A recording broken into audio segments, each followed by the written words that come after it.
I may or may not consider myself as a minimalist anymore, but I think I did learn a lot throughout my journey of trying to become a minimalist. One of that is being frugal. Okay, I'm back, and it feels so weird talking to a camera right now. But back to the topic, being frugal still sounds a bit extreme to many. It's like an extreme movement. And for me, I might not be that frugal. But I'm gonna share with you guys some of the habits that I adopted during these few years, and they are helpful to me. And I hope they can do the same to you as well. So let me start with the first. Use every single drop. This might seem pretty normal to everyone, but you will be surprised by how many people don't finish their consumables before buying a new one. Speaking about this, it makes a lot of sense if it's a food that you don't enjoy eating or a product that don't suit your body or your condition. I mean, there's no point going through all those allergies or issue where you force yourself to finish a product. But if it's none of the above, it kind of bothers me if one doesn't finish their products. And skincare is a good example. Some of them can be pricey, so no way I'll toss it before I squeeze out the last bit. Go the extra mile by cutting the bottle. You get to dig out the last drop and also have a cute mini tube for the time being. So let me say this, wanting to finish a product is not cheap, it's frugal. Not all sales are good. Recently, one side of my AirPods gave out on me. Not sure if it's worthwhile to get it fixed. So at the meantime, the thing I need to do is to get a wired earphone. Okay, a quick disclaimer here. This video was supposed to be out 1 year ago, and I pushed it back all the way until today. So there's a lot of fact that is outdated. My AirPods Generation 1 is gone for quite a while. I replaced it with a wired earpiece, which you will hear about this story. But I got an AirPods Pro, helped me a lot with my lifestyle. So that's a story for another time, but back to this earpiece horror. Like many, online is the first place I go to, and I try my best to find the most reliable and affordable one from Sony. But the horror came only when I received the product. Bad paint job, glue stain, unfinished closure, weird sound quality. Damn it, this is a phony Sony. So how I deal with this fake Sony earphone is, I actually managed to sew it away. I mean, I did disclaim that it's a phony Sony earphone. Other party was fine with it, so he got his product and I got my cash. Then I got myself an Apple EarPods. I mean, it makes a lot of sense because there's no way I can go wrong with an Apple EarPods. I should have done that earlier, to be honest. Going way too cheap, looking way too much on sale is actually the opposite of being frugal, I have to say. Because for someone who cares a lot about quality, being frugal, finding the cheap stuff can be counterintuitive. But to be honest, it's a good lesson, a cheap lesson for a lot of us to learn, at least for me. Be cautious of cheap stuff. If you want something cheap, either you got lucky. If not, very often cheap price do lead to cheap products. Unless if you buy pre-used products. Not only the fact that the price is slightly cheaper than the retail price, we also need to consider the fact that it's eco-friendly. So for me, whenever I want to get something I need or I want, the used market is definitely the place I go to first. But I have to say, not everything is logical for us to get pre-owned or pre-used. Let's say electronics. If I really want the warranty, I'll make sure the product's warranty is not expired. If not, getting new is always safer. Wearables. That's kind of subjective. Some people might not be comfortable wearing other people's clothes. I think that's fine for me. I'm used to wearing used clothes and used sneakers, the resale market. What about secondhand earphones? No way. No way. So personally, I'll skip something personal, things like undergarments, socks, anything personal. So using this to filter down, I can realize that the things that I get pre-owned are actually stuff that I don't care about the condition. Since it doesn't affect the experience, a good example would be items that you don't care about the functionality, like books. You just want the content in the book, unless you want the perfect book for display. You know, I can understand the feeling of wanting to get a new book, a brand new crispy book where after you finish it, you want it to be on your display, on your bookshelf. I think there's nothing wrong with that. I do have books that I want to have it on display. And I'm pretty sure sometimes you might still be able to find a book that is in a good condition and it's used. But if you can't find it, I think it's totally fine to get something new as well. I mean, no point buying something that is not what you expect or what you want just because you have to keep to this frugality or this label of being frugal. But for myself, when it comes to books that I just want the content, I won't care much about the condition. But recently, I got myself Ego is the Enemy. Awesome book, but I just can't find a used piece, so I got myself a brand new book. But that's the thing, when it comes to brand new book, one of my weakness is I can't bear to bring it out. I don't want to dirty it. I don't want to fold the page. I don't want to, highlight notes to remember stuff. To be honest, I'd rather have a used book where I can so-called abuse it and fully utilize it. But at the same time, I do enjoy looking at this perfect looking book where it's nice, awesome cover. So used book is still one of my favorite.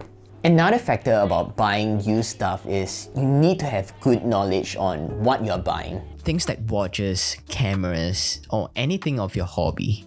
Make sure you know what to check before any purchases. Next, repair over replace. I'm no handyman. I don't think I can fix everything, but I do enjoy the process of trying to fix stuff. And I also have a bit of experience when I was in design school, where a lot of stuff is very hands-on. I go to the workshop, fix things, build stuff.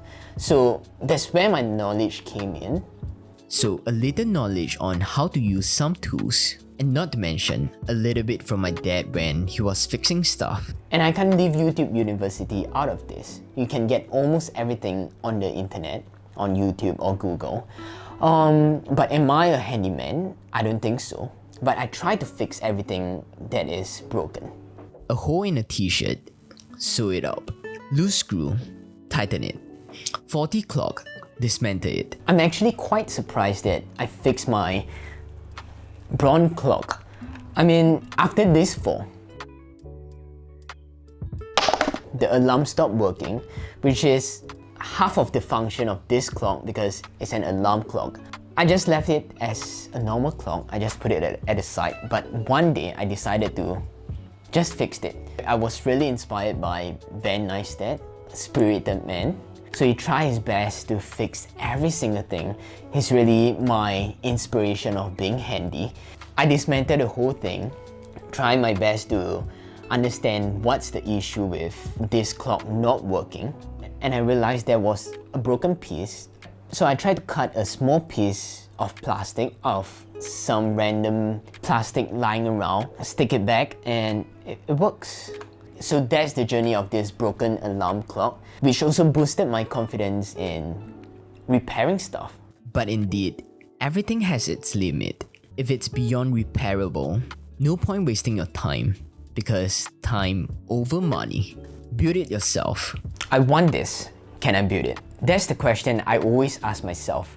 I mean, going through all this design school phase where I have a chance to go inside to the workshop, it's always, I have access to the workshop to build stuff. So that's actually the trigger point of this frugal method. I wanted a display case for my course art. I built it. I wanted an incense stand from Futura Lab. I built it. But to be honest, after years graduated from this school, I don't have much opportunity to build stuff of my own. And of course, time worth more than money. But building things is my fun time. But after graduated for so long, I don't really have the chance to build my own stuff now. And living in Singapore, it's really very difficult to have a workshop in your apartment, your flat. Space is the constraint, so this is something I'm slowly letting go of. Paint it. So this is actually a love-hate relationship. for someone who cares a lot about aesthetic, you kind of realize that a lot of things around your house is an eyesore. But then that's the thing, if you want everything to be aesthetically pleasing to your eyes, you kind of have to pay a price for that. If not, a frugal way, the way I do it is actually to paint it. I learned this from Martin Magella. When starting out, in order to make his studio more standardized and aesthetically pleasing, he painted everything in his studio white, just so he can have the same aesthetic across the whole studio. So that's my approach if the thing is an eyesore to me. I try to paint it black to have a certain consistency to fit into my room. And one of the things that is an eyesore to me is my measuring tape. Old Rebel 8 sticker. Weird color combination. Hate to admit this, but it's a functional tool but an eyesore in the room. Of course, I can spend some money to replace this measuring tape, or I can paint it black. And perfect. So a little side note on this measuring tape, you can see this yellow spot here. It's left here intentionally. So that's the yellow spot where I can spot it from afar. I mean, all of my stuff is mostly black, so it's important to have striking, contrasting colors like this to let me spot it. Next, budgeting. I'm not gonna elaborate on this. We all know that if you want to be frugal, you want to save for something, budgeting is definitely something you need to do. It's an essential step. And we all know what can't be measured can't be managed. So it's important for us to know where our money is going to every month. And with no purpose, budgeting, dieting, or even being a minimalist is just self-depriving. I mean, you need to know why you are doing that. We all know excessive spending habit is harmful to our finance, but penny pinching, on the other hand, can be harmful to us as well. I mean, we spend a lot of time finding ways to find a better deal, repair something that can't be fixed, just to save that small amount of money, but yet it's wasting a lot of our time. We have to agree that the amount of time we spend might not even worth the amount we're gonna spend. This can be really personal because it really depends on your financial situation, and it depends on the cost of the stuff. So I'm also trying my best to balance between these two, spending money and being frugal. So I'll weigh the pros and cons, whether it's worth my time to fix something, to build something out of nothing. That definitely wastes a lot of time, but do I get the joy out of it? If it's worth it, then why not? At the end of the day, money is just a tool to make our life better and also achieve more goals. So, be frugal in your own healthy way, not cheap. So that's all for me. I think there's a lot of things I need to get back on track, especially me speaking in front of the camera. It still feels kind of weird at this point, but consistent is the key. So I'm still trying my best to keep my workflow more consistent, bringing back all the old topic but new videos, new perspective, I'll say. I can't tell you for sure when will be the next video. I hope soon, but if it's possible, I'll try to make at least one video every month. Thank you so much for still being here, and I'll see you guys again on the next one. Bye bye.